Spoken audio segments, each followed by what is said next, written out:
1, 2, 3, 4, 5.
The Subcommittee on Oversight and Investigations will come to order, and without objection, the chair is authorized to declare a recess of the committee at any time.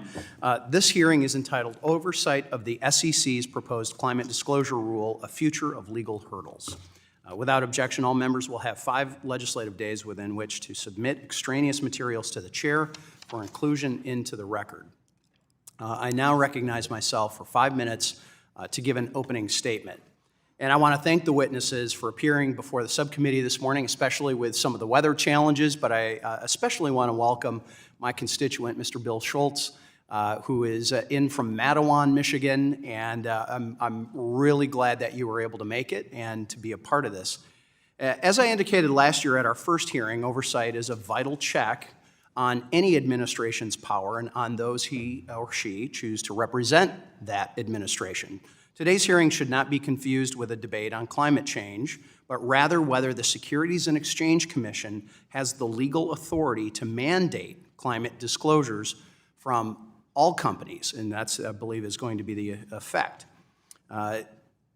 Nearly a century ago, Congress created the SEC to protect investors, maintain fair, orderly, and efficient markets, and to facilitate capital formation. These are timeless goals and objectives, and not to necessarily advance a particular agenda.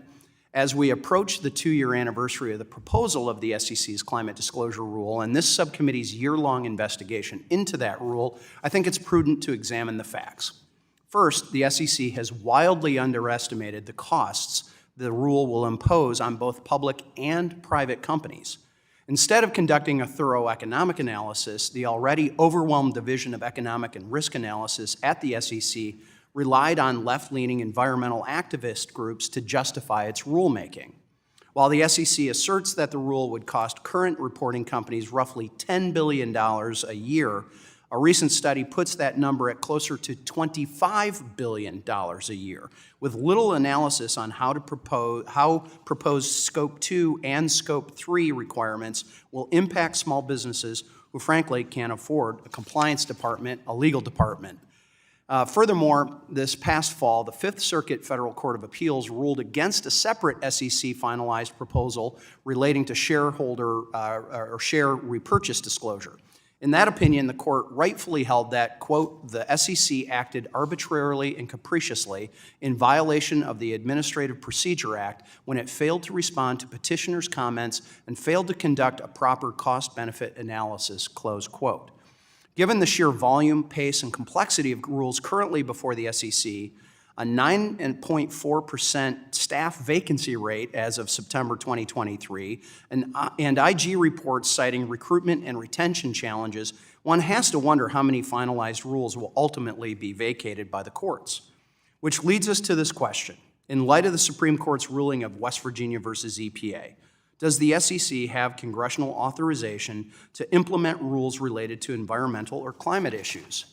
In its ruling, the Supreme Court held that the EPA exceeded its statutory authority, relying on ambiguity as constituting an implicit delegation from Congress. Let's be clear. Congress has not delegated the authority to the SEC to require climate disclosures. The court's decision signals the SEC's authority to develop, finalize, and implement a climate disclosure rule is in jeopardy. And now, frankly, we're waiting on the Supreme Court, who took oral hearings yesterday on the Chevron doctrine. What is the boundaries? And this was about 40 years ago. There was the court ruling establishing that. So we are seeing a court in certainly re-examining that balance between an administration and Congress. So lastly, I want to close where I began, congressional oversight. I would be remiss if I didn't speak to the subcommittee's efforts to conduct oversight of the SEC's climate rule and get answers to many of the questions we hear about and we will be hearing about today in our testimony. Though the SEC has responded to the committee, one might be in awe of the imposing sounding 69,000 pages of documents that they've sent over. The devil is in the details. To date, the Commission has approved only 11,540 pages of responsive, non-public documents to be produced to the committee. That's 16% of the total documents produced. The SEC has flooded our subcommittee with unresponsive documents, including a copy of the rule itself, a copy of Chair Gensler's public testimony before our committee, which I might add I was sitting here for myself, press releases, and the entire public comment file, which of course is public. So given the lack of cooperation and the contents of the material turned over to the committee to date, I can only conclude that Chair Gensler is intentionally slow-walking our investigation. So I'll let those watching draw their own conclusions, but look at those details. So whether the final climate rule is finalized next week or next month, I think we can conclude that the chair has failed to not only convince his fellow commissioners, but the American people. And as we will hear today, he will likely not convince the court. I look forward to hearing from each one of our witnesses. And with that, I will be yielding to the gentleman from Texas, Mr. Green, the ranking member, for 4 minutes. Thank you, Mr. Chairman. And I'd also like to thank you publicly for our gentle persons agreement, our handshake agreement that we arrived at on the floor yesterday. Thank you again. I also, Mr. Chairman, thank the witnesses, as you have, and I thank the staff for providing the intelligence that I will share today. Today's hearing is but another assault on helpful investor protection, climate change-related regulations. Friends, the science on climate change is clear, perspicuously so. It's not a question of whether it's going to happen, because it's already happening. For many public companies, extreme weather events or even slight changes in regional weather patterns can affect their operating performance. Recently, Coca-Cola was forced to close one of its bottling plants due to the overuse and extraction of groundwater. This shutdown resulted in an unexpected loss of profit and delayed manufacturing timelines. Some companies already include general disclosures about climate risk, but those disclosures are typically very vague, lack standardization, and do not provide investors with a good sense of the scale of the risk the company faces from climate change. The Securities and Exchange Commission, SEC, recently proposed rule on climate seeks to address this vagueness and lack of standardization, as well as provide clear guidance for publicly traded companies on climate-related disclosures. In a recent survey, more than 80% of U.S. investors indicated that companies need to more openly communicate the risks around climate-related factors, and 73% also said they are more likely to invest in a company that shares with investors its plans for effectively managing those factors. In response to increased investor demand for this type of information, in March of 2021, the SEC released a proposed rule to require public companies to make a variety of quantitative and qualitative disclosures regarding climate-related risks that are likely to have a material impact on their business. My colleagues from across the aisle are finding fault with the SEC's proposed rule, but offer no constructive solutions of their own. Those of you paying attention will very soon realize that this is a regular, recurrent, rhythmic part of the Republican playbook. Republicans opposed the Dodd-Frank financial crisis legislation, but offered no serious alternative legislation after the last financial crisis. Republicans continued to oppose the Consumer Financial Protection Bureau, but offered no alternative approach to protecting everyday consumers. Perhaps most notably, Republicans vehemently opposed Obamacare. The name may have had something to do with it, but the Republicans vehemently opposed the Affordable Care Act, but could provide no alternative even when in a position to repeal and replace it. Today's hearing is straight out of the Republican fictitious repeal and replace, the sky is falling playbook. Friends, the sky is not falling, and there is no need to repeal and replace. I yield back the balance of my time. Gentleman yields back. With that, the handshake agreement that Mr. Green was referencing was how we were going to be handling our questioning, and I had decided that I will actually be deferring my 5-minute question period as well to the very end. So he will be going second to last. I will be the last for those questions. So I want to first introduce our panel. Today we welcome the testimony of Mr. Charles Crane. Mr. Crane is the Vice President of Domestic Policy at the National Association of Manufacturers. Mr. Lawrence Cunningham is Special Counsel at Meyer Brown. Mr. Bill Schultz, my constituent from the 4th District in Michigan, is the Vice President of Schultz Fruit Ridge Farms Incorporated. And on a personal note, I will tell you, makes one heck of a hard cider, especially the black currant flavored. So, Ranking Member, I'm going to work on getting us some samples. All right. That might help the operations of the committee. We'll see. And then Mr. Georgiev, Professor Georgiev is the Associate Professor of Law at Emory University. And we thank you for taking your time, and as I had said, your efforts of getting here with the weather and all those things. And without objection, your written statements will be made part of our permanent record. And Mr. Crane, you are now recognized for 5 minutes for your oral remarks. Thank you, Mr. Chairman. Good morning to you and the Ranking Member and members of the subcommittee. My name is Charles Crane, and I'm the Vice President of Domestic Policy at the National Association of Manufacturers. I appreciate the opportunity to testify today on behalf of the NAM's members and the 13 million people who make things in America. Manufacturing supports local communities and creates well-paying jobs. Manufacturing pioneers groundbreaking technologies, including the innovations necessary to combat climate change. And manufacturing powers economic growth here at home and supports American competitiveness on the world stage. But today, manufacturers are facing a regulatory onslaught. The total cost of federal regulations across the economy exceeds $3 trillion every year. Zeroing in on manufacturing, our industry faces $350 billion each year in regulatory costs. That's nearly a 30% increase from just a decade ago. And the average individual manufacturer pays more than $29,000 per employee per year to comply with federal regulations. And that figure rises to more than $50,000 for small manufacturers. $50,000 every employee every year. For a small company with just 20 employees, that's $1 million that's diverted every year from job creation or from R&D. The SEC's climate rule is at the center of this regulatory onslaught. The rule would impose tremendous costs on manufacturers of all sizes while overwhelming investors with immaterial information. And the SEC hasn't done the work to show that the rule's benefits outweigh its cost or that it's even within the SEC's legal authority.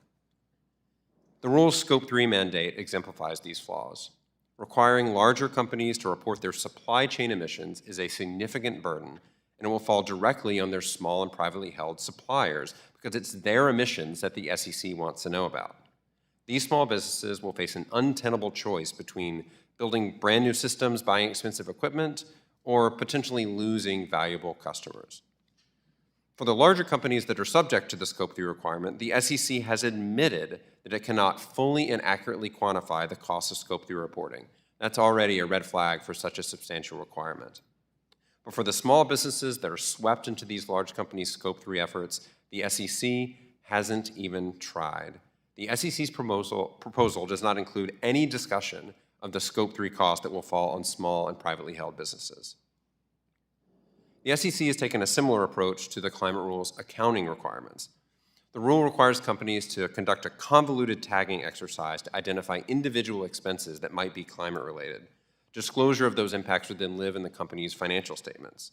Along with Scope 3, this is one of the most consequential and difficult portions of the rule. Yet the SEC has offered no tailoring, no delay, no flexibility at all for small businesses. Because these disclosures will be part of companies' financial statements, they'll be subject to external audit. But when the SEC set out to estimate the cost of that audit, it came up with an estimate of just $15,000. $15,000 to audit a brand new procedure that stretches down into individual invoices, that requires complicated judgment calls, and that might require a whole separate set of books for some companies. This rule. And these flaws call into question the legality of the rule itself. Under the APA, rules can't just ignore a major aspect of a rulemaking problem, like the impact of Scope 3 on small businesses. They can't be based on faulty cost-benefit analysis. And perhaps most importantly, they can't exceed an agency's statutory authority. The SEC has only been authorized by Congress to require material disclosures to help investors make informed decisions, not to set climate policy. But the climate rule far exceeds what any reasonable investor would need to know about a company's climate-related risks. So we're left with a rule that delves into policy issues that are well outside the SEC's expertise or authority. Overall, the SEC says that the climate rule will cost more than $400,000 every year for small public companies. That's a huge resource diversion before even taking into account all the flaws in the SEC's cost analysis. Many small manufacturers will be forced to hire new staff or even expensive ESG consultants to keep up with this burden, all at the expense of manufacturing investment here in the United States. If the climate rule is finalized, small manufacturers and their workers will be the hardest hit. Manufacturers therefore greatly appreciate this subcommittee's efforts to rein in the SEC's regulatory overreach. Thank you for the opportunity to testify today, and I look forward to answering any questions. Thank you, Mr. Crane. Your time has expired. And with that, Mr. Cunningham, you have 5 minutes. Chair Huizenga, Ranking Member Green, members of the subcommittee, thank you for having me testify. I'm Lawrence Cunningham, a lawyer and scholar with 35 years of experience in corporate law, securities regulation, and investing. I'm special counsel at Mayor Brown and professor emeritus at George Washington University, though the points I make today are my own. I will explain why the SEC's proposal is outside of its power and harmful to investors. Congress authorized the EPA to protect the climate. It authorized the SEC to protect investors from fraud and deception in the securities markets. Your oversight is needed because the SEC proposal does not address ordinary American individual investors who need the SEC's protection to save for buying homes, for their kids' education, and for retirement. The proposal disregards evidence that individual investors mostly invest to save, not to influence climate policy. It disregards conflicts of interest between the large institutional asset managers and their beneficiaries, ordinary Americans whose preferences and goals differ.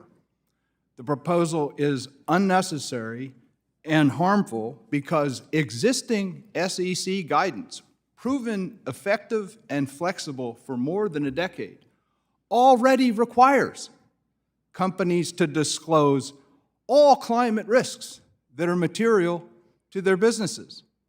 And yet the proposal would require irrelevant and burdensome disclosure outside the SEC's expertise and authority. The proposal would harm investors by forcing companies to disclose information about their suppliers, employees, and customers, which is useless for investors. Make companies disclose climate impact rather than climate risk, which investors do not need. It would impose millions of dollars of costs on companies, which will hurt investor value for no investor benefit and probably no climate benefit. It would compel the disclosure of information that is inherently speculative and uncertain, doing more to confuse than to inform. It would spur lawsuits over the adequacy of disclosure, which are costly even when baseless. All this would discourage companies from being public, which reduces investment opportunities for ordinary American investors. It would usurp state corporate law and company business judgment, which undermines the interests and rights of investors. Your oversight is also needed because the proposal faces legal challenges. Under the major question doctrine, for a lack of explicit congressional authorization for its sweeping, significant policy reach, under the First Amendment for compelling company speech on controversial matters, under the Administrative Procedure Act as it solves no problem within the SEC's mandate and fails to include a proper cost-benefit analysis. In sum, the proposal exceeds the SEC's congressional grant of authority, is an undemocratic power grab, and would divert resources from the SEC's statutory mission of protecting investors. I commend your oversight and urge you to examine how the proposal would hurt millions of individual American investors that Congress created the SEC to protect. I welcome your questions. Thank you, Professor Cunningham. Appreciate that. With that, Mr. Schultz, you have 5 minutes. Chairman Huizenga, Ranking Member Green, and members of the subcommittee, thank you for your invitation to speak today. My name is Bill Schultz, and it is my honor as Vice President of Schultz Fruit Ridge Farms Incorporated to come before you today to speak about the SEC's Scope 3 emissions reporting requirements, which could negatively impact our multi-generational family business. I represent the third generation of my family to grow fruit in Southwest Michigan. I farm in partnership with my parents and my 3 siblings. We produce a wide variety of crops, including apples, peaches, grapes, and cherries. Growing fruits and vegetables on 300 acres for our customers and community is a very fulfilling experience, and I would consider it a privilege. I have the opportunity to interact with roughly 10,000 consumers annually. I spend my Saturday mornings at our local farmers market, engaging with our customers and educating them on the happenings out at the farm. We get involved with our local schools to get fresh apples into the lunch program. Further, every season, we make an effort to donate some of our farm's bounty to local food pantries. Meeting so many families and sharing the story of agriculture as they visit our farm market, and our restaurant each season is priceless. We are our community's farm in so many ways, and I fear that the SEC's rule could put our industry at risk. This rule would require extensive reporting by public companies on their Scope 3 emissions, which are the result of activities not owned or controlled by the company, but are in its supply chain. And I expect most family farms in America will be touched by this proposal because these farms' products end up in the value chains of public companies. Whether it's a grocery store, a fertilizer company, a packer, or any of the other public companies we do business with, the farms in their supply chain will be impacted by Scope 3. Our industry's focus is on growing the food, fuel, and fiber that this country needs, and being subjected to regulations intended for Wall Street does not advance that work. While large multinational companies have consultants or attorneys dedicated to handling SEC compliance, farms like ours do not. Complying with this rule would be significantly more difficult for our farm. The cost would be much higher. Our farm has no experience with the SEC, and we have a hard enough time competing in this current environment. This rule pushes towards more consolidation and gives our competitors one more advantage over family farms like ours.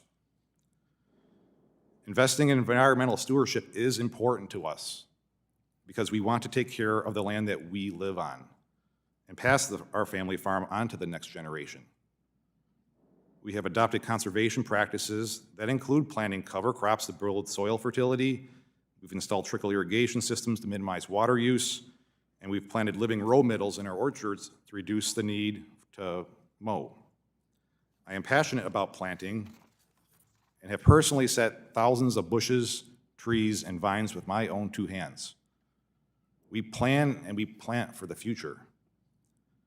For over 70 years, my family has persevered through all types of adversity, from weather extremes to challenging markets, from labor struggles to maintaining profitability. A life in agriculture is not for the faint of heart. Unfortunately, we now face a new and crushing regulation to this list of our challenges. On top of the resources needed to collect this information, growing an apple is not like making a widget. Farming presents variables that are rarely present in other businesses. An apple tree, for example, takes many years to start producing fruit that can be eaten. Weather events or plant pests and diseases create hurdles year to year that would deeply complicate the reporting process, and it is clear that the SEC did not account for these complexities and nuances of farms when writing this rule. So in conclusion, consumers are already facing high costs at the grocery store, and this rule will only worsen this problem. Small and medium-sized farms are the lifeblood of our industry and the pillars of our rural communities. Thank you for the opportunity to share my perspective today. Thank you, Mr. Schultz. With that, Professor Georgiev, you have 5 minutes. Chairman Huizenga, Ranking Member Green, members of the subcommittee, thank you for inviting me today to testify at this important hearing. My name is George Georgiev, and I'm a law professor at Emory University, where I teach and write about corporate governance and securities regulation. I have focused on the SEC's disclosure rulemaking for 15 years, first as a practicing lawyer advising companies on securities law compliance, and subsequently as a legal scholar. My remarks here today are solely in my capacity as a legal scholar, and I'm not testifying on behalf of any group or entity. I think this hearing is very important. I think the SEC's climate disclosure rulemaking efforts are much needed. And I think because they're much needed, because they have been visible, and because securities law is quite complex, there have been actually quite a few misunderstandings about what the SEC is trying to do, what's in the actual rule, and how the legal analysis should unfold. So let me spend a few minutes talking about some of those misunderstandings. And those are actually objective and factual. They're not, for the most part, matters of opinion or dispute. So first, I want to emphasize that the SEC's climate-related disclosure proposal is about providing information to investors for purposes of market efficiency, capital formation, and investor protection. It is not about regulating climate change. It does not seek to effectuate substantive regulation of climate. And moreover, the SEC cannot do that even if it wanted to. It's merely about information. Second, it's true that because of the importance of the subject, it has attracted attention from both core mainstream investor constituencies as well as non-investor constituencies. But the mere fact that non-investor constituencies are interested in the rule should not mean that the rule is suspect or that it should not be adopted. The SEC has focused on the informational needs of investors, and this is what is driving the analysis, the content of the rule, and the SEC's efforts. Third, investor support for the SEC's rulemaking is near universal, close to 95%. Moreover, many US companies in different geographies, of different sizes, in different industries, have actually come out in support of the rule because they recognize that they need this information in order to manage their business, and they need regulatory guidance, which is very important. The current framework relies primarily on voluntary disclosures, and voluntary disclosures provide flexibility, that's true, but they also entail a high degree of legal risk, compliance risk, and also they're very time-consuming and costly. So legal certainty is what companies want, and this is what the SEC has sought to provide. Let's talk a little bit about investor demand. Investor demand is real, it is important, but the SEC's proposal does not depend on an assessment of the intensity of investor demand or even on investors' fluctuating interest in sustainable funds.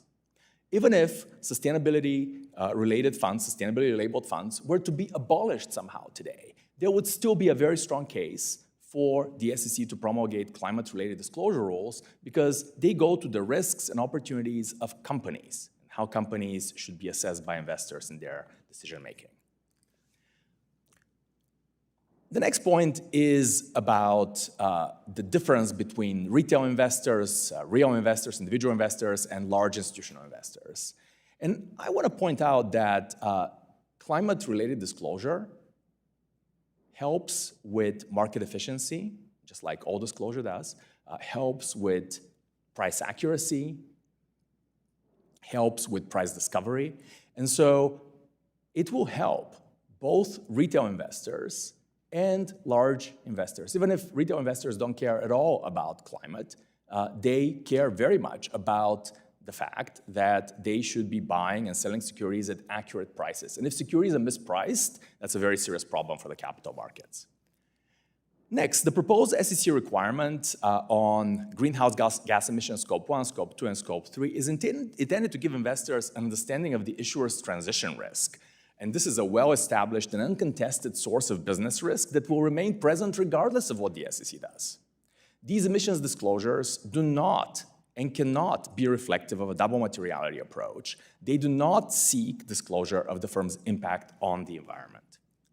Finally, the SEC has sought to design a workable rule by incorporating liability safe harbors, delaying the effectiveness of certain provisions, and endorsing the use of estimates. And by all accounts, the SEC is actively working and taking those considerations into account. Thank you for your time, and I look forward to your questions. Thank you. Appreciate that. And with that, we are going to start with the gentleman from Texas, Mr. Sessions. You have 5 minutes for your questions. Chairman, thank you very much. Sir, thank you for your feedback to us. Does the SEC ever use filings that people make to go back and fine them for things that they did not comply with in their filing? Yes, sir.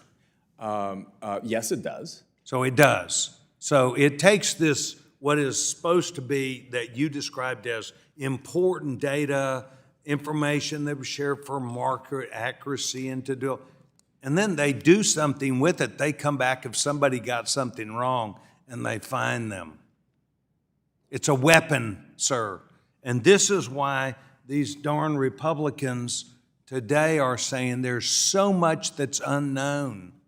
There's so much that really can't be connected, and yet you've got to put it into a filing. Thank you very much. Mr. Schultz, I'm a 28-year member of the Texas Farm Bureau.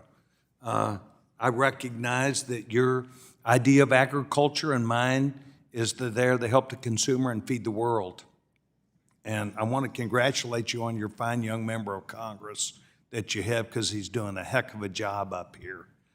But in that, I want to see if you could go through and give me some idea about having to comply with these regulations and yet look at the SEC, the things that you have to do for across the board to give a good product out. And now your family-owned business is going to have to comply with this.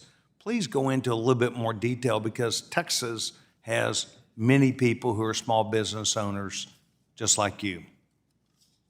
What would happen to you and what might happen to them? Well, thank you for the question, Congressman Sessions. That is a great question. So it's a department that we have not dealt with in the past. SEC, doesn't usually get involved with farm operations, if you will. And just the concept as a whole will send ripples across the industry. It adds a layer of management that costs to initiate, but it doesn't necessarily add value to the product that we produce. So farmers tend to be, as you know, they tend to be price takers. We take what we can get. We don't get to set our price. So, and that's part of the reason that this, we're hearing today, it's like, what is the effect? And it's a broader program than I think what a lot of people might actually realize. So you're a legal company, and the SEC is going to reach their hand down and apply this to you. They're going to apply their rules and regulations on you, and you had never even come into contact with them. And now they're going to reach in and grab you. Is that correct? Well, the potential for them to, have the data that they believe to be accurate could be used, against the company that they're, monitoring, possibly, I would imagine. And would look at your response or lack of response because you may not have known you had to file. Yes, it would be a very complicated thing to effectively manage. Every farm is unique. It's like, I say it's like the color of the rainbow. They're all farmers, they're different shapes, colors, and sizes. They produce different crops, and you can't throw them all into one bucket. It's just not, there's a lot of variability. Things vary like production from year to year. No fault of our own. Sometimes we can produce half as much. It costs almost as much from a capital side of things. We still have to spray and water our crops, but if the weather took half of our yield, we have to have the same inputs. And so that would look bad on paper, no fault of our own. Well, these things happen. And I do recognize that there is climate change. I'm a MAGA Republican, and I recognize there is climate change. But in that process of the SEC coming down and putting rules and regulations, it is there, in my opinion, also to punish people, and that is the threat. But the cost that was spoken about from National Association of Manufacturing is staggering on companies to guess, in my opinion, of what their answer would be. And that is why we wrote a letter not only to Mr. Gensler from myself, but also about 50 members of Congress that was dated September 26th, where we agree with you. And so I just want you to know that as you provide feedback to us today, we've heard you and we appreciate what you're doing. Thank you very much, Mr. Chairman. I yield back my time. Gentleman yields back. And with that, the gentlewoman from Texas, Ms. Garcia, is recognized for 5 minutes. Thank you, Mr. Chairman, and thank you to all the witnesses for being here today. And I, too, thank you for braving the cold, and hopefully you'll get out of town before the next one hits us tomorrow morning.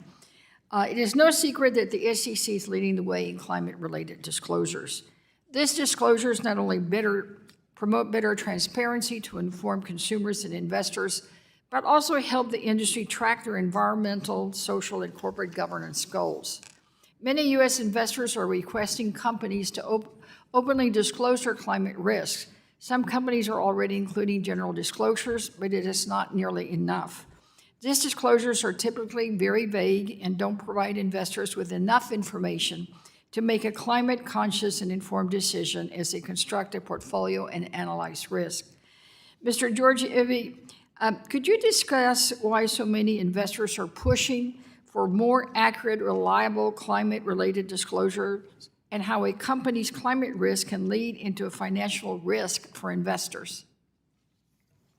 Thank you for this question. I think the reason why investors are so interested and so adamant about having companies provide accurate, comparable, and decision-useful climate-related disclosure is because investment analysis is difficult, investment analysis is complex, and it is also by its very nature comparative. So investors need to be able to compare different companies, and unless they have comparable information, accurate information, they cannot do so. And this is, by the way, the entire reason why we have financial accounting, which took decades to develop. And now, with this new source of risk and new source of impact, investors similarly are demanding comparability. Let me just add that having an adequate SEC disclosure regime, which is completely in line with what the SEC has been doing for 9 decades, actually helps investors save on their research costs. Because otherwise, it's not like investors are not going to look to this information. Rather, they would rely on estimates, they would send companies surveys, and it will be a much more burdensome and time-consuming process for all involved. So this really is actually a cost-saving initiative in the aggregate. And I think it should be welcomed. Right. I'm completely baffled by this whole notion from some people who suggest that the SEC does not have sufficient legal authority to provide for this disclosure requirements. Like you, I'm a lawyer. In fact, I'm also a former judge and also former city controller in Houston, where I handle an investment portfolio where we had to make disclosures in some of our bond offerings. And it just baffles me that someone suggests that the SEC wouldn't have authority, because quite frankly, they've got lots of lawyers over there that even for the littlest thing, they raise the red flag if there's no legal authority for them to do something. So in your view, sir, I know that you've done some research on this topic. I know that you are authored a comment letter to the SEC on this topic. Do you think that there is sufficient legal authority, or do you think there's any credence at all to this whole notion that there isn't? I absolutely believe that the SEC has sufficient authority, and this is evident through multiple indicators. The actual plain text of the underlying statutes, which date back to the 1930s, the legislative history of the statutes, judicial analysis of the statutes, and then SEC rulemaking practice, as well as the fact that Congress has had multiple opportunities to restrict the SEC from promulgating disclosure rules, and it has not done so. If anything, Congress has only encouraged the SEC to continue with a disclosure regime, which is a hallmark of successful capital markets, and one of the key features why the US capital markets are the best in the world. So as early as the 1930s, Congress put in place the underlying statutes. And let me just quote former Chairman Jay Clayton, who in 2018 said that the SEC's disclosure regime is powerful, far-reaching, dynamic, and ever-evolving, and that it is a key responsibility for the SEC to keep updating the disclosure regime to ensure that there is an adequate mix of information for investors to make investment decisions. And during that Republican-led commission, the SEC adopted new disclosure rules on human capital management, for example. They were supported by the Republican-appointed commissioners, and this was based on extensive evidence that this is the type of information that investors would like to see, that the risks of the time are different, and those disclosures have been welcomed, and they have not been challenged at all. Thank you, and I see I've got only 2 seconds, so again, thank you all for being here today. Gentlelady's time has expired, and with that, the gentlewoman from Missouri, Mrs. Wagner, who is the chair of our Capital Markets Subcommittee, has 5 minutes. Yes, thank you, Mr. Chairman, and I'll get right to it. Mr. Crane, in December, the Fifth Circuit vacated the SEC's share repurchase disclosure rule, which would have created new disclosure requirements for companies engaging in stock buybacks. The court held that the SEC acted arbitrarily and capriciously, loved that word, and it ignored petitioners' comments and failed to conduct a proper cost-benefit analysis. I could have written it myself. Does the SEC's proposed rule on climate risk disclosures have the same deficiencies, sir, as a stock buyback rule? Thank you for that question, Congresswoman, and I think you're exactly right. There are some real parallels between what the SEC did with the buybacks rule and what the Fifth Circuit said in that case and what we're seeing with the climate rule. As you indicated, a key failing that the Fifth Circuit identified was the SEC's lack of a robust cost-benefit analysis, and that's exactly what we're seeing with the climate rule, a failure to consider key aspects of the impact that it will have on businesses, especially small and private businesses who are going to get pulled into this Scope 3 mandate. Those costs are not estimated, not reflected in the rule at all. So I think there are real failings in what the SEC has done. There are failures in all of them. There's some 50 to 60 rules that have nothing but, I call them cut and paste cost-benefit analysis. They take them from one small little paragraph, one rule, cut, paste to the next, to the next, to the next. I'm glad the Fifth Circuit did that. In November 2023, the court gave the SEC an opportunity to correct the buyback rules defects. The court later found that the SEC received comments that would have allowed the agency to quantify the rule's economic effect prior to issuing the final rule. It led them to try and fix their problems. But it failed, the SEC did, to use those comments to conduct a cost-benefit analysis. Mr. Cunningham, does this indicate deeper problems in the SEC's rulemaking process? Thank you, Congresswoman. It may well. Certainly that case was not a shining moment for the agency. I would hope and assume that it's taking the lessons from that ruling. And they keep losing in court, sir. and ideally, they would try to apply your question to this proposal and try to reevaluate it. Do you believe that the other 50-plus rules being proposed and finalized by Chair Gensler, Mr. Cunningham, Chair Gensler's SEC will run into similar issues with the court? And if so, could you list a few for us, sir?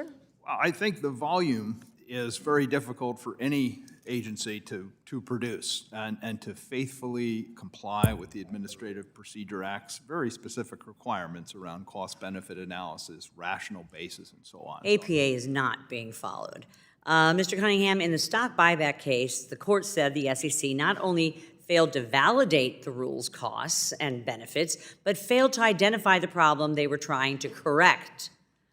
Key here, what duty does an agency have to substantiate the problem they are intending to address in a rule?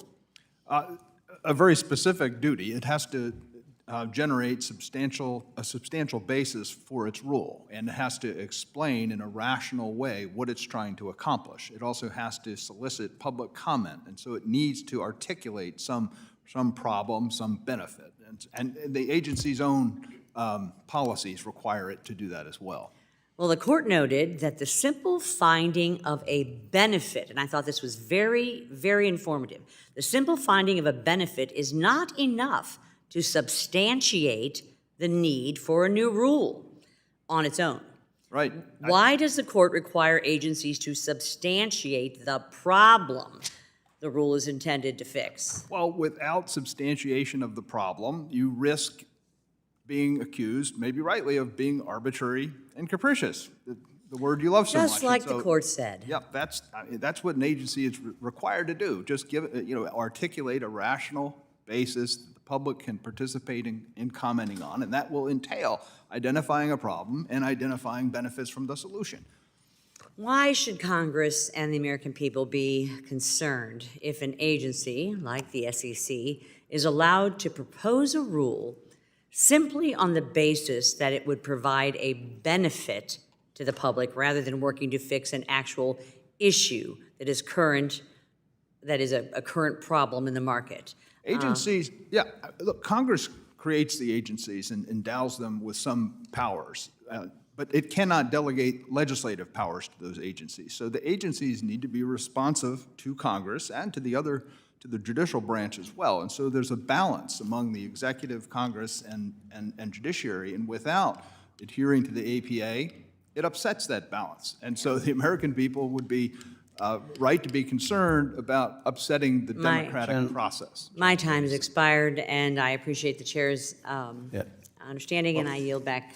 We've been amazingly disciplined. That's the first time I've had to tap the gavel at all today. So with both the witnesses turning in extra time and the members. So with that, the ranking member of our committee, Ms. Waters from California, is recognized for 5 minutes.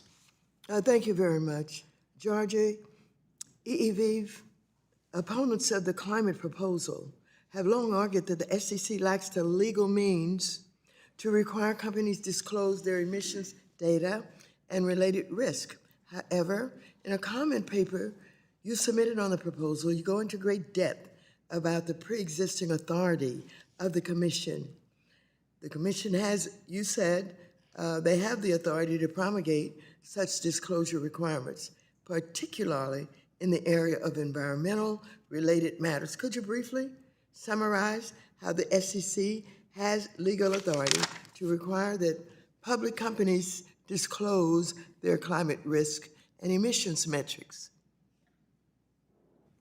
Yes, the SEC's legal authority stems back to the original statutes in the 1930s, and this is an authority that the SEC has exercised time and time again for 9 decades. So it's not something that they just discovered today or yesterday and decided to regulate. They have actually been continually engaged in the iterative improvement of the disclosure framework. This is their mission, and this is what they've been very good at doing. Importantly, they've both expanded the disclosure framework and they've also scaled it back as the needs of the time and as markets and technology require. So it's not just an ongoing process of expansion, it's actually a process of calibration and tailoring, and the SEC has been very successful at doing that. Let me quote from the DC Circuit, which looked into this very question, and they found that rather than casting disclosure rules in stone, Congress opted to rely on the discretion and expertise of the SEC for a determination of what types of disclosure would be desirable. The DC Circuit also said the Commission has been vested by Congress with broad discretionary powers to promulgate or not promulgate rules requiring disclosure of information beyond that specifically specified in the statute. The statute specifies about 32 categories of information and tells the SEC, look at that information and calibrate it on an ongoing basis. And the SEC has done just that. So would you conclude that perhaps there needs to be legislation to clear up the question so that the SEC feels more comfortable in its authority? Not really, because this is not a question that should be contested or is contested. The courts have spoken, the SEC has exercised this authority, and by not prohibiting the SEC from promulgating disclosure rules, Congress has acquiesced to the SEC's actions. So additional legislation could always be helpful, but it's not necessary. And there are many other things that are before Congress that are much more contested and more important.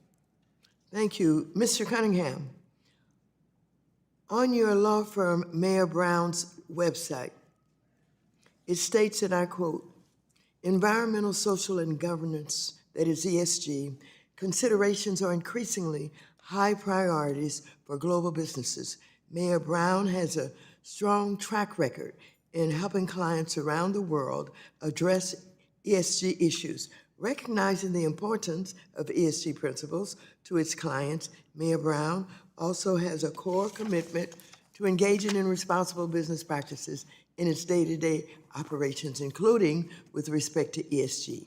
ESG policies and best practices are not only moral imperatives, but also commercial necessities, quote unquote. It sounds like Mayor Brown and its clients think ESG considerations are material to investors. Do you disagree with your firm, or is your firm engaged in greenwashing also? I'm very proud of the policy that you articulated, although I have nothing to do with it. I'm not a member of the firm. I'm special counsel of the firm, so I'm an employee. But I think that's a impressive articulation of a important firm policy, and I practice in the area, and so I'm certainly very keenly aware of the space. And again, companies take this seriously, and they have been taking it seriously for a long time. The SEC's existing rules require exactly the disclosures that you were just talking about, and has the authority to do that. This rule goes far beyond the sort of legitimate scope of ESG policy that you've articulated. Did you know this was on the website? Sorry? Did you know that this statement was on the website? Yeah, I think I've seen it, yes. You've seen it before. I think so. You agree with it? Yes, I said I'm proud of it. But All right. again, I don't have anything to do with it because I'm just an employee of the You're proud, but have nothing to do with it. You're just a lawyer. Well, partners at the law firm would have a role in articulating the firm's philosophy, and I'm not a part. Gentlelady's time has expired. Okay, sounds a little strange. I yield back the balance of my time. Gentlelady's time has expired. With that, the gentleman from Tennessee, Mr. Rose, who is the vice chair of our Oversight and Investigation Subcommittee, is recognized for 5 minutes. Thank you, Chairman Huizinga, and thank you to our witnesses for taking time to be with us today. This is an important hearing, I believe, and since the notice of the proposed rulemaking in April of 2022, I have been extremely concerned by the implications of the SEC's proposed climate disclosure rule. Just this week, I received a letter from the American Securities Association highlighting the damaging impacts that the finalization of this rule would have on our economy. Mr. Chairman, I ask for unanimous consent to enter the following letter entitled "The Consequences and Negative Impacts of the U.S. Securities and Exchange Commission's Climate-Related Proposal from the American Securities Association" into the record. Without objection. Thank you. As the owner of a family farm myself, I am most concerned by how this rule would impact the agricultural industry. In May of 2022, I led a bipartisan letter to Chairman Gensler that 117 of my colleagues signed, a bipartisan letter, highlighting the impacts that this proposed rule would have on farmers and the agriculture industry, particularly the Scope 3 disclosures that are in the rule. The fact that Chairman Gensler and the SEC are still pursuing this rulemaking 20 months later only further indicates, in my view, the lack of understanding that unelected Washington bureaucrats have for the work that farmers do. Mr. Schultz, as a member of Michigan Farm Bureau and the owner and operator of your family farm, I am grateful that you are here today to represent the industry that is, in my view, the backbone of America. Can you give us an idea of how big your family farm is, beyond what you said in your opening remarks, and how many people work there? Thank you for the question, Congressman. I can tell you that on this time of year, we have about 10 individuals working on our farm, half family and half regular staff, and then that might grow to approximately 30 during the harvest season. Our office staff consists of my mother, my sister, and myself when I can pitch in. So we don't have a separate department for that. I understand, and that's frankly typical of American farms across the country. Mr. Schultz, how would a one-size-fits-all approach to disclosure requirements, like the one proposed by the SEC, frankly, impact family farms like yours and others in your community? Yeah, so I understand like the backbone of this rule was written for investors in Wall Street, but we live on County Road 652. So that's a little bit different. That, you know, builds the backbone of our community, if you will, small businesses, small farms. And so I think that the potential for this to kind of get carried away from its initial intention exists. And so if the Scope 3 requirements that are in the proposed rule, as we've seen so far, if they went into effect, and let's imagine that you had to hire somebody to work with you and your mom and your sister in that office that was an expert in these areas to help you comply, and let's say that cost $50,000, well, you would just increase the price of cherries to recoup that $50,000, right? That's how you'd approach this. Unfortunately, that's not how it works in agriculture. So besides what we sell direct to our customers at our market, we have no idea what we're going to get paid oftentimes for what we deliver. Our cherry crop last year was picked in July, processed. It's in a freezer plant somewhere, and they will give us a final price in March, and we take what we get. Right. You're price takers, not price setters. That's correct. Another aspect of the proposed climate disclosure rule that worries me is the disregard for materiality. As an investor myself, I know that materiality has been, and a lawyer as well, has been the bedrock standard of securities law in this country to maintain fair and transparent markets. However, it also ensures that we are not being overly burdensome on companies and hurting market competitiveness. Mr. Crane, what would be the potential consequences if the SEC required the disclosure of non-material climate information? Absolutely. Thank you, Congressman. As you just articulated, immaterial disclosures by definition are pure cost drivers, right? A material disclosure is something that a reasonable investor would need to know to understand a business. An immaterial disclosure means that that investor doesn't need that information. So the only thing that comes from that is the cost on the business. And so we run a real risk as the amount of immaterial disclosures increase, corresponding cost on businesses continues to increase without any real investor benefit. And to be absolutely clear, public companies are already required to report every piece of material information, correct? That's exactly correct. Thank you. I see my time has expired. I yield back. Gentleman yields back. With that, gentlewoman from Michigan, Ms. Tlaib, is recognized for 5 minutes. Thank you, Mr. Chair. You know, the majority's memo for today's hearing mentioned concerns about the SEC's statutory, authority. I know the SEC's disclosure regime can be traced back, I think, more than 90, or like roughly maybe 90 years, to Schedule A of Section 7 of the Securities Act of 1933. With Schedule A, Congress delegated to SEC the power to mandate disclosures of 32 categories of information and, quote, such other information as the Commission may by rules or regulations require as being necessary in the public interest or the protection of the investors, end quote. So, Mr. Georgiev, has Schedule A of the Securities Act of 1933 ever been amended or repealed by Congress? No, it has not. Now, the SEC has continuously revised and updated its disclosure requirements, as we all know. The Commission has established disclosure rules on everything from executive compensation to asset-backed securities to human capital management. The SEC has also required environmental disclosures going back to Nixon administration. Is that correct? That is correct. So, Mr. Georgia, can you discuss the history and breadth of the issues about which the NEC has required disclosures, including environmental disclosures? Yes, absolutely. The SEC's guiding philosophy is that it should provide an information-generating framework to ensure comparable decision-useful information for investors.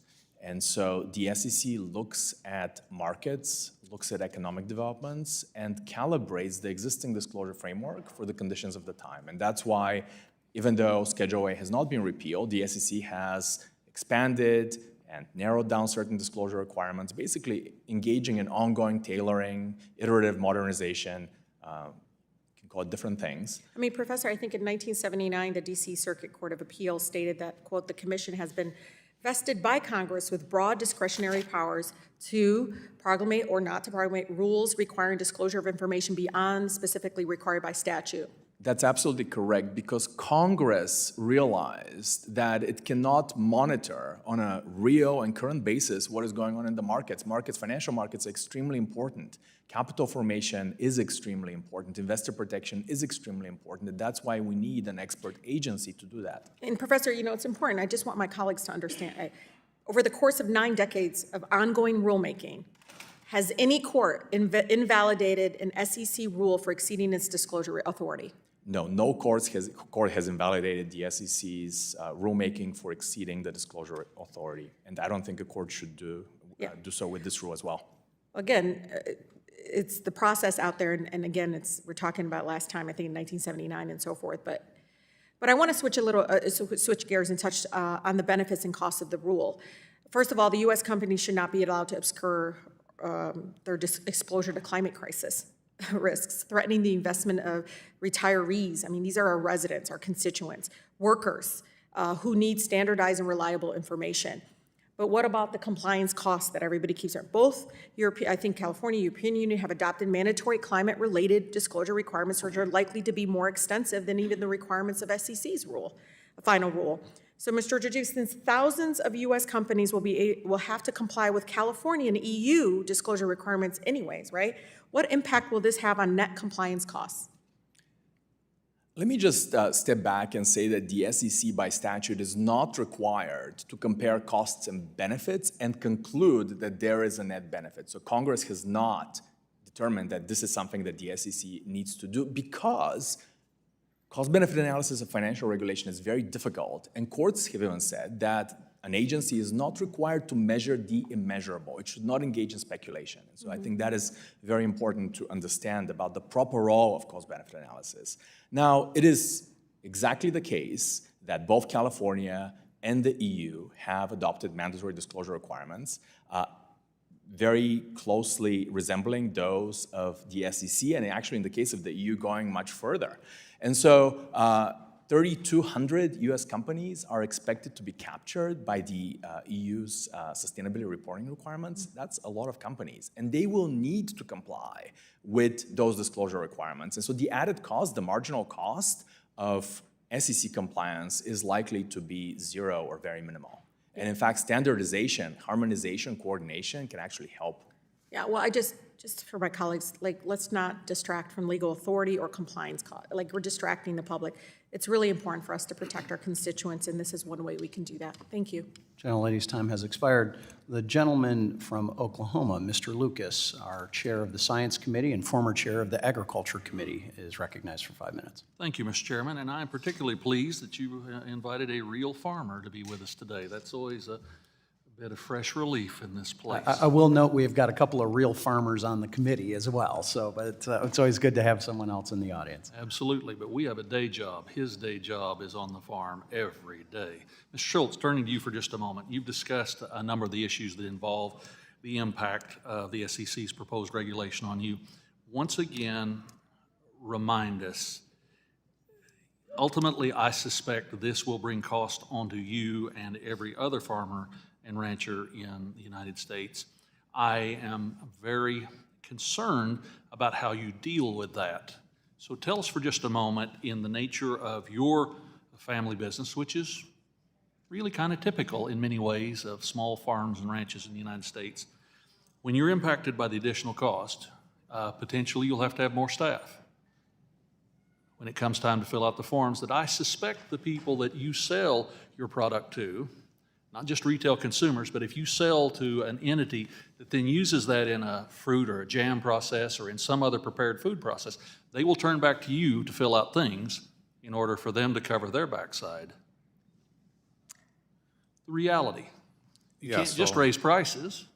Yeah, from a down-to-earth point of view, if you will, compliance, everything has a cost. There's a cause and effect. And so there will be additional management, if you will, to this compliance. And so, as an example, we are Welch growers. We raise grapes, Concord grapes for Welch's grape juice. And we already participate. They have a sustainability survey where they make sure that their company, our company, because we're a grower-owned co-op, scores in a sustainable way, that we can keep on doing what we've been doing for decades and in a way that cares for our land. That being said, like some of their bigger customers are publicly traded companies. It might be a Walmart or a Costco or a grocery store of some sort. They're gonna pedal back and they're gonna look at their suppliers and they're gonna say, hey, what does that actually look like? And they're gonna screw down onto that. So we're doing a lot of these things naturally without additional. So if you can't move the cost downstream, then you have to absorb the cost within your organization, which limits your ability to expand or grow or to enhance the quality of life of your family and your employees. It's kind of a catch-22, isn't it, from your perspective as a small business person? Correct, yes. I mean, it takes, it takes money to make money, but we naturally are progressing. We upgrade our equipment so that it is more efficient. When we have a good year, when we have good margins. Let me raise an additional point for the panel.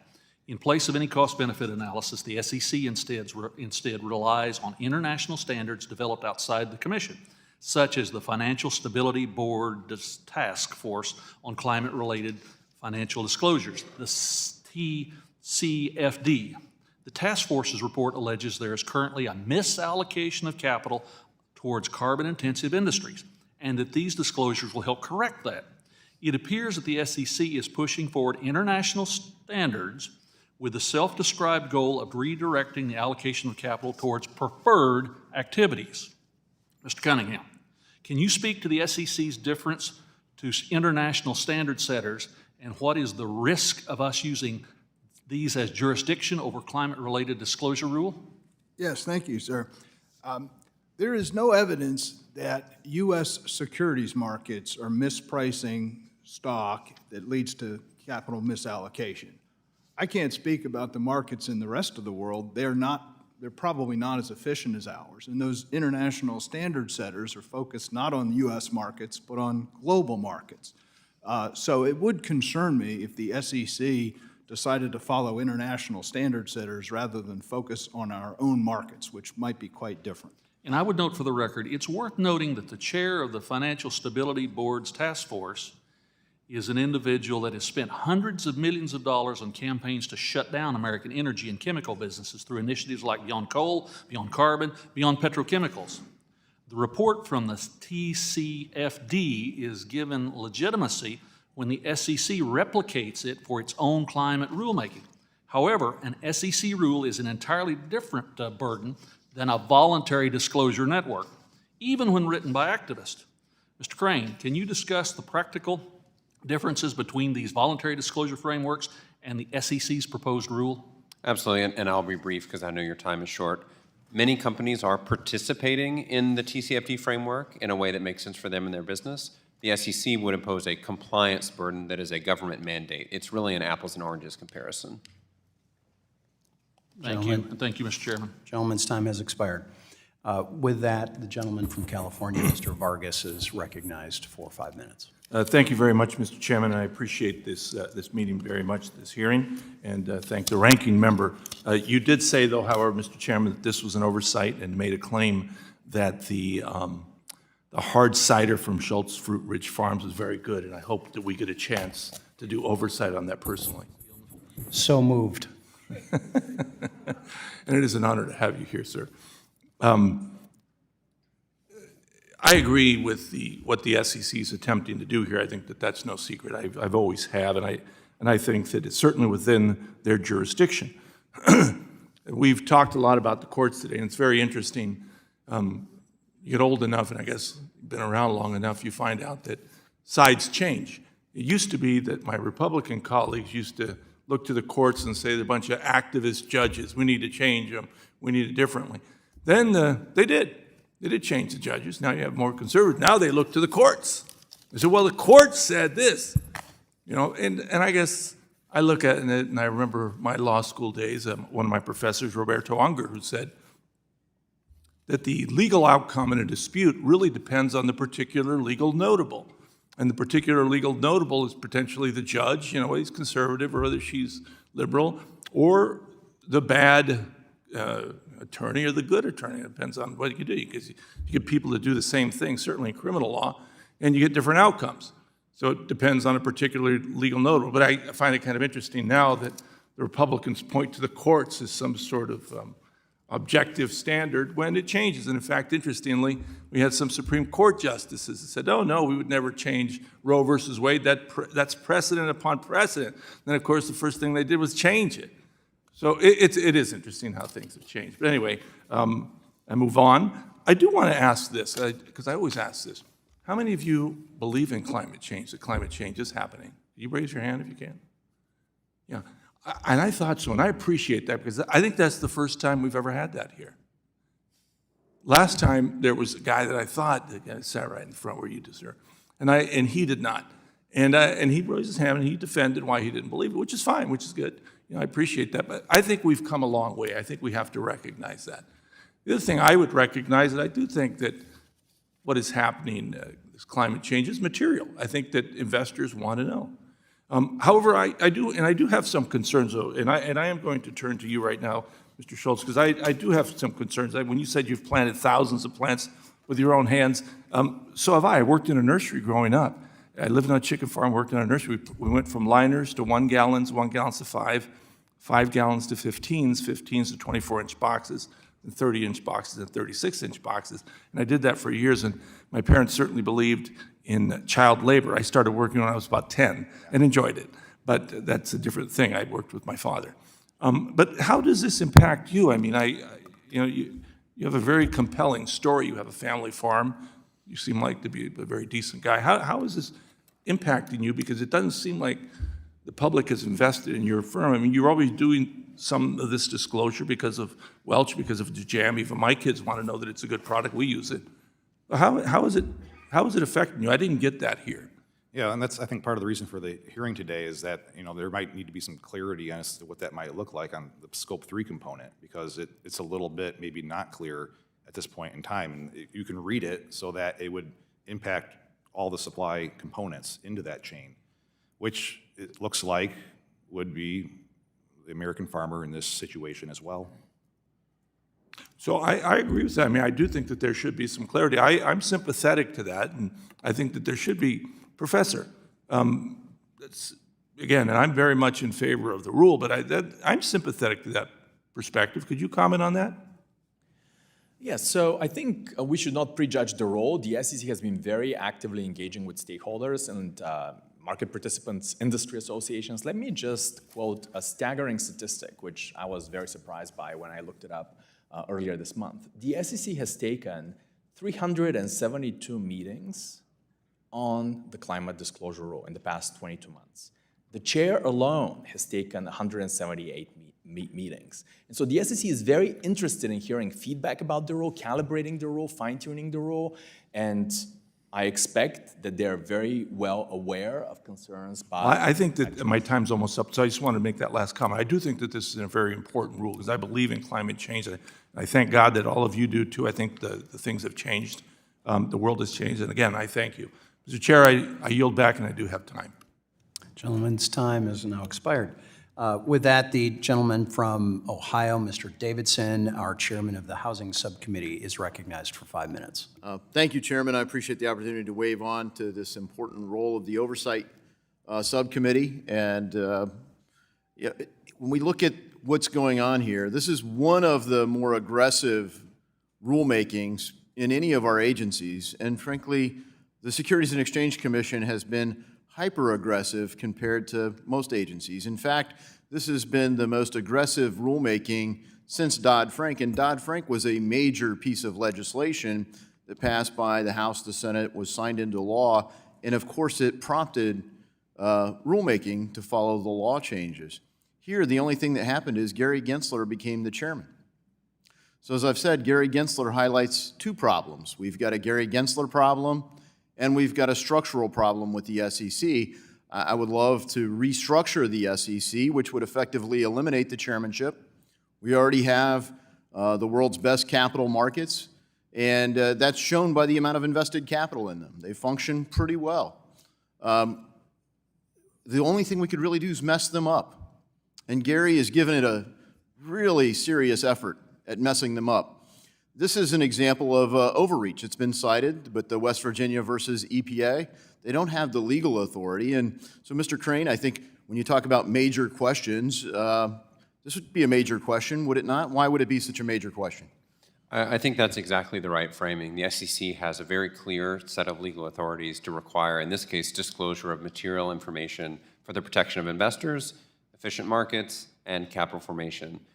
This rule doesn't meet those goals. I think it's very clear, and so that brings them instead into the major question which you alluded to, which is outside of their expertise or statutory authority, and therefore calls into question the underlying legal authority to promulgate this rule. Yeah, thank you. And you think about the implications. We've talked about the cost. The cost to the economy is enormous. I talked with a small business in my district just outside of Cincinnati, Ohio, and he said for one of his contracts, he has a little over $1 million with a publicly traded company. They've done the review, and if they had to comply with the Scope 3 cost, it would cost him about $37,000. So 3.7% increase in the cost of the contract. And, you know, if you could perfectly pass that on, that's 3.7% inflation on whatever that is. But as our ag folks have said, not everyone is a price setter. Lots of small businesses in particular are price takers. So when you look at the pressure that a lot of small businesses are under, what you see is consolidation. The big businesses get bigger, the small businesses go out of business or offshore, and this is part of what's crippled our manufacturing economy. And so thanks to NAM for highlighting some of those really important problems. But Mr. Cunningham, can you please explain how Biden versus Nebraska could impact the SEC's argument in favor of the climate disclosure rule, even if Scope 3 were stripped from the final rule? Thank you. Yes, I think the West Virginia against EPA and the Biden against Nebraska cases, as well as a third case involving OSHA and vaccinations, all three of those opinions indicate that the Supreme Court is going to be careful not to allow administrative agencies to exceed their grant of congressional authority. That's the major questions doctrine.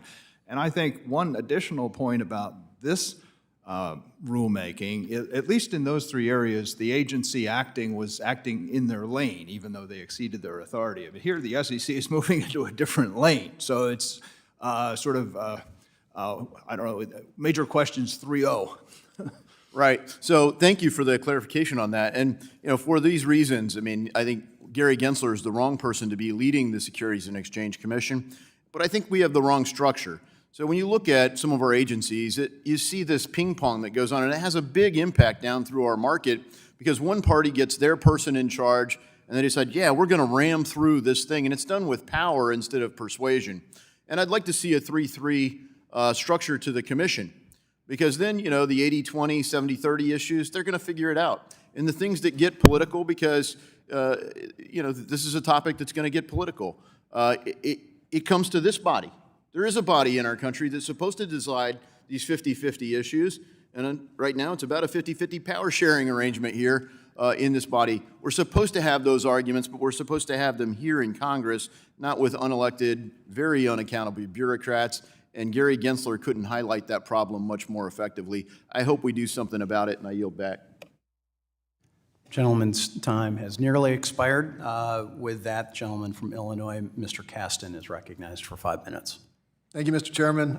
As is so often in this line of work, I find myself playing the role of having to remind everybody that we all over here have the ability to negotiate the laws of the United States. We do not have the ability to negotiate the laws of physics or the laws of economics. The The IPCC has been telling us for a long time that we have to stay under 1.5 degrees of warming. That's physics.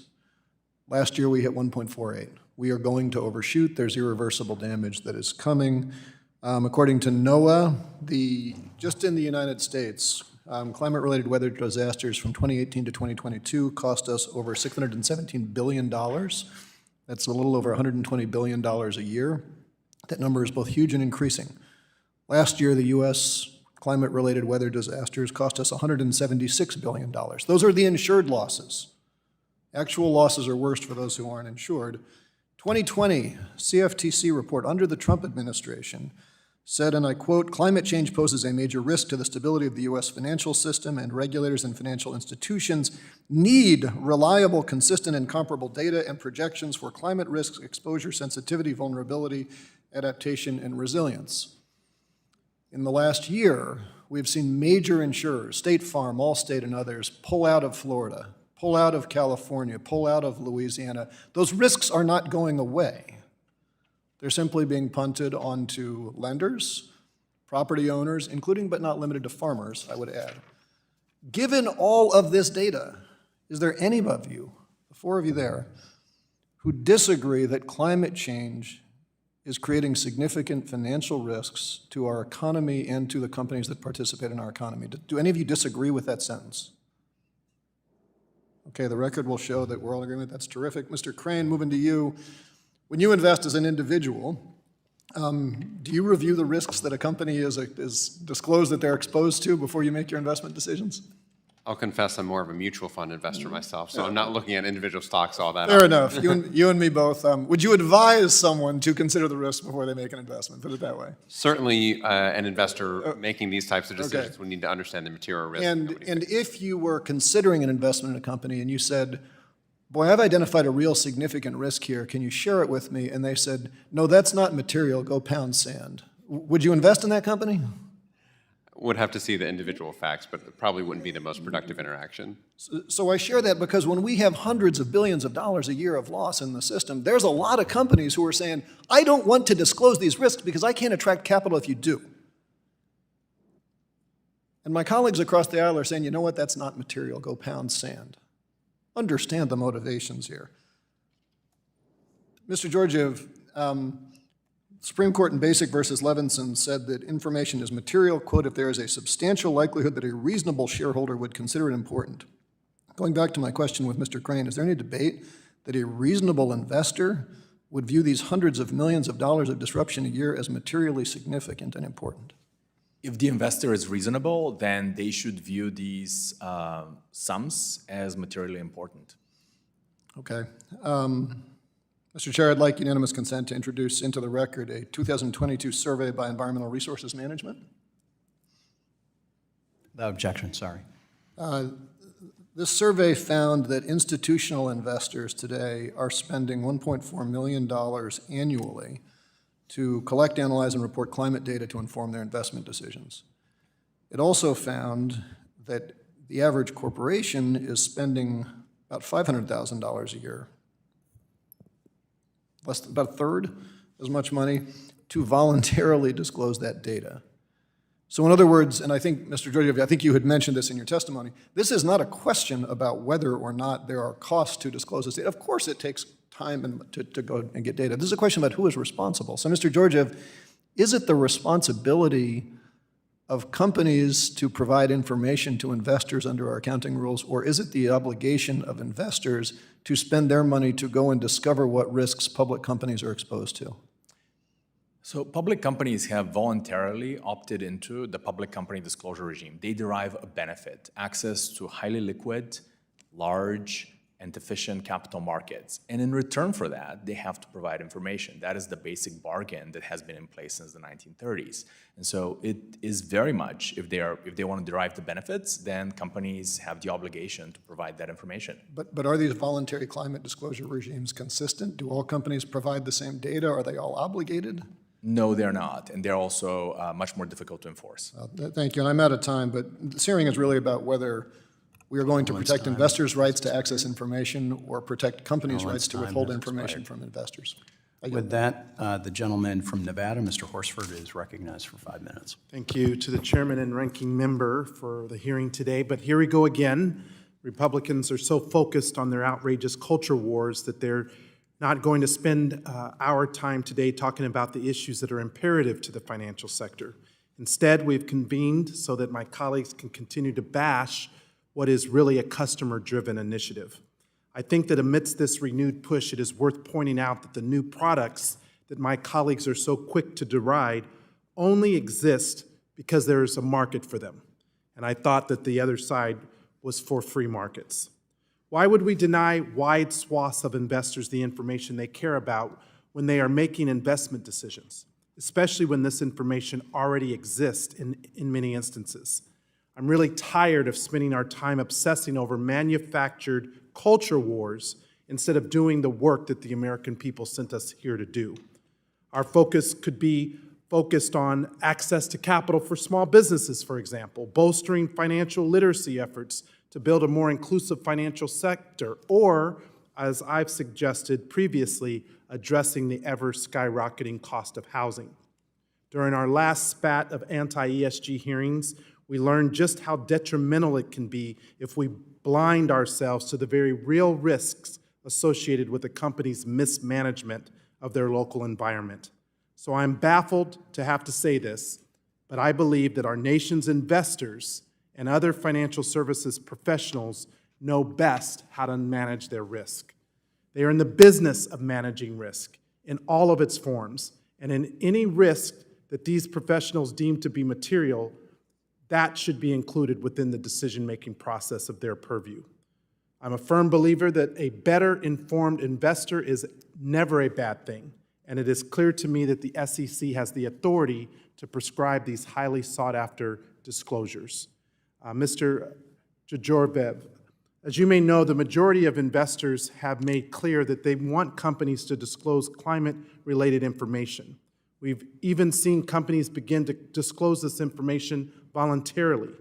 So then could you describe why that may be the case and what benefits companies may receive by allowing investors to consider this information in their investment decisions?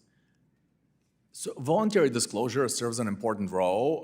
It allows companies to distinguish themselves from their competitors because, as I said a while ago, investment decisions are by their very nature comparative.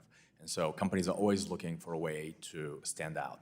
The problem with voluntary disclosure, though, and that's why we need mandatory disclosure, is that when there is negative information, when there are problematic facts, when there are risks, companies, because they're looking to attract capital, are reluctant to provide and disclose the negative information. So they end up providing the positive information without providing the negative information. That's why we need mandatory disclosure, a baseline, a total mix of information that actually informs investor decision-making. And there's an advantage there, both for companies, as you suggest, as well as for investors and for the economy. So given all the attention given to the Scope 1, 2, and 3 emissions disclosures, I worry that my colleagues have lost sight of the variety of quantitative and qualitative information regarding climate risks that investors would be given access to. Under the SEC rule, these companies would need to not only provide descriptions of their climate-related risk, but critically, they would also need to outline relevant risk management processes. How a company manages their perceived risk is not only crucial for an investor's decision-making, but it is simply good corporate governance to have these processes in place. Let's not forget that a key aspect of the SEC rule is the impact of climate-related events, which occurred at an alarming rate last year and can range from hailstorms to hurricanes. Finally, let me just close by stating that in Nevada, the very real threat of climate change is causing us to quickly confront the increase in these events, namely, for Nevada, a water crisis. We've endured over 2 decades of a drought in Las Vegas, and it would be difficult to believe that that wouldn't be a significant material risk to a certain company's profitability. Mr. Jajorvi, would you please speak to the importance for a company to be aware of its local water supply challenges and how this information may be helpful for investors when making decisions?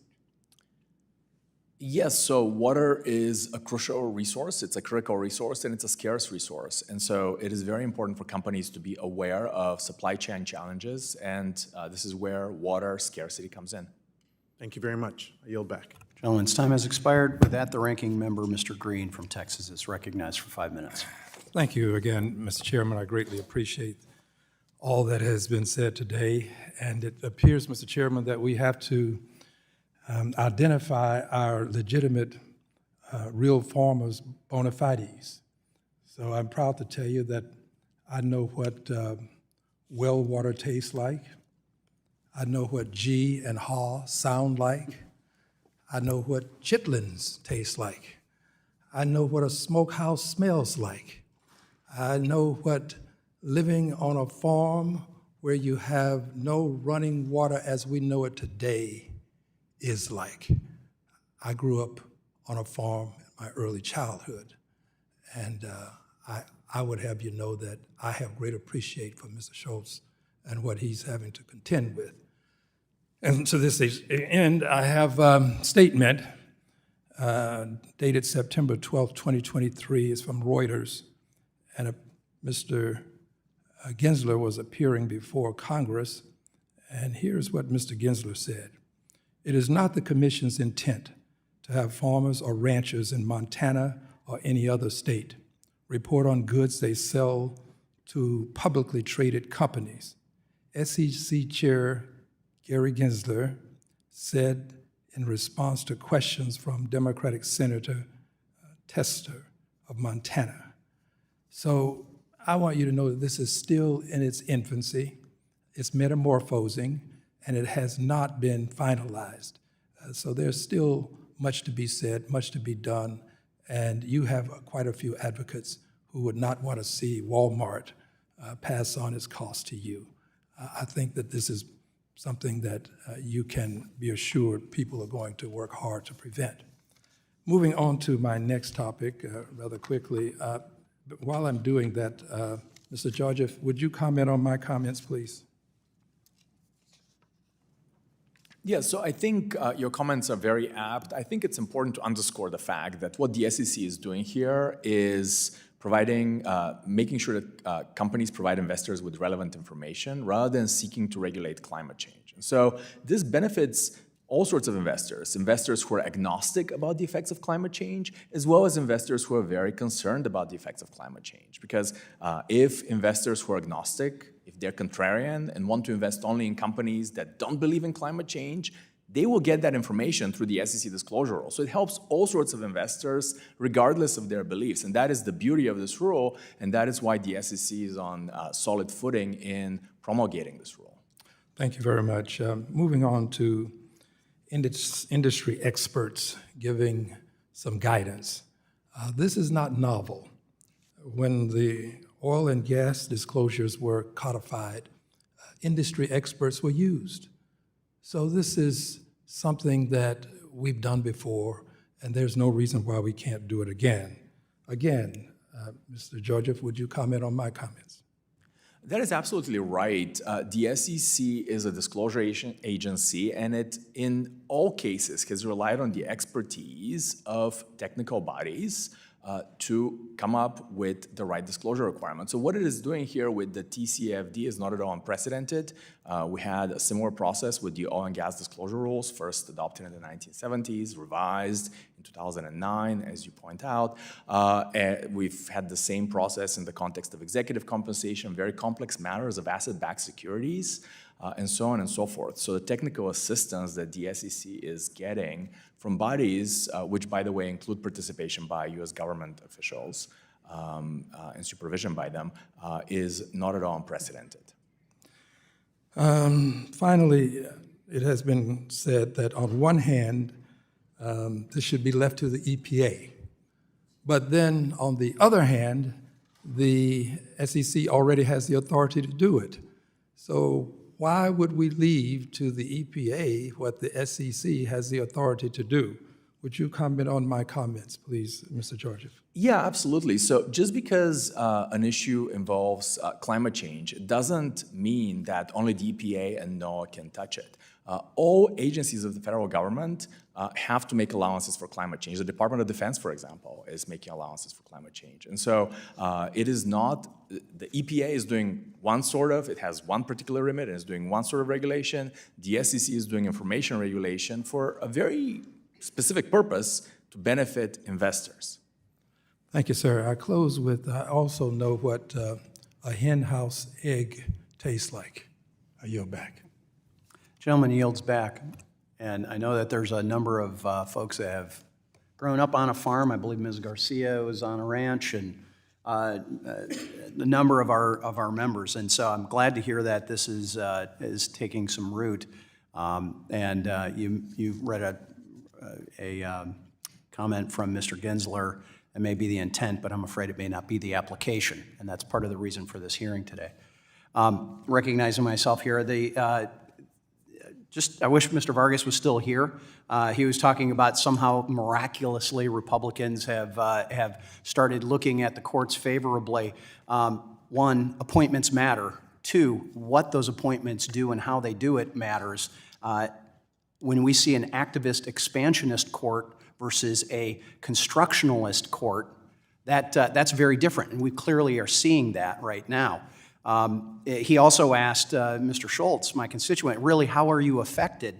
I used to represent Fremont, Michigan, which is home to Gerber Baby Food, owned by an internationally publicly traded company that directly contracts with family farms in and around the area. And these family farms are struggling to figure out how they make sure that they can track their organic versus non-organic, much less all of the inputs. So Mr. Schultz might be dealing with a few more middlemen, a co-op, for example, in between. But we've got examples of these growers going directly into a publicly traded company who absolutely are going to get scooped up into this definition. Absolutely. There's no way of avoiding it at this point. So, Mr. Cunningham, I want to go to you. Professor Georgiev put forward two things in his written testimony. He said, one, the intensity of demand doesn't matter for those investors. Interestingly enough, and most recently it was Mr. Kasten who noted this, investors are demanding this information. That was one point, because I'm not sure that investors are quite demanding it. But two, we have dueling lawyer and professors here on this. So Mr. Georgiev's or Professor Georgiev's second point was, nor does it matter if they are interested parties, if the interested parties are actually investors. I believe he notes them as non-investor constituencies. How novel is this in legal theory? Because has the SEC ever given weight to a non-investor constituency before in its rulemaking? The congressional authority that the SEC exercises is investor protection.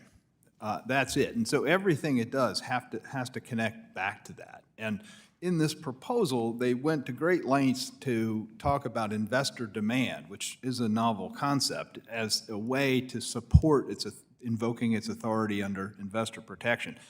But yet, the investor demand that it attempted to measure was just one segment of the universe, and it paid no attention to the 160 million individual investors who really need the SEC's protection. Yeah. Okay. And very quickly, in your opinion, do you think these courts are these constructionalist courts are actually going to overturn this activism? We've identified several deficiencies in the proposal, and if it was released or finalized as proposed, I think it would be very seriously in jeopardy. Okay, I'm going to turn to Mr. Schultz here to close. There was a court case, a U.S. court case, American Farm Bureau Federation versus the EPA. It held that public disclosure of farmers' personal information is, quote, substantial and, quote, clearly unwarranted invasion of privacy. And I think you touched on this. This isn't just where you work, it's where you raise your family on this. And I think it's widely acknowledged that there's privacy concerns disclosing your operations and those details to the SEC if this climate rule were to be finalized as it is. Have you been told anything that would give you assurance that somehow that data is going to be protected? I might note that we just had a recent breach of the SEC's data. Yeah, I don't know if I can speak, a lot on that subject, though I can tell you that if you start pitting data from smaller companies into the marketplace, you're going to drive consolidation down, and I don't think that's necessarily what the intent of this rule is, but it could definitely have that impact. Sadly, Mr. Schultz, I've been around here long enough as a staffer and as an elected member to know that oftentimes it's those unintended consequences that are what have the biggest bite and the impact and are frankly the hardest to remove from that. I want to say thank you to you for that. You have noted how your family works towards conservation and stewardship, and maybe we can end on that. Thank you, Chairman. So, well, with that, I also have a article that I would like to put into the record, rejection in this Wall Street Journal article entitled "The Latest Dirty Word in Corporate America, ESG," and without objection. So with that, I will say again, thank you to our witnesses. Deeply appreciate your time, your effort in getting here. The members will note that if they have additional questions, they can get those questions to me, and we will be bringing that to our panel. And if you would please answer those expediently, that would be helpful. And without any objections, we are adjourned. Thank you.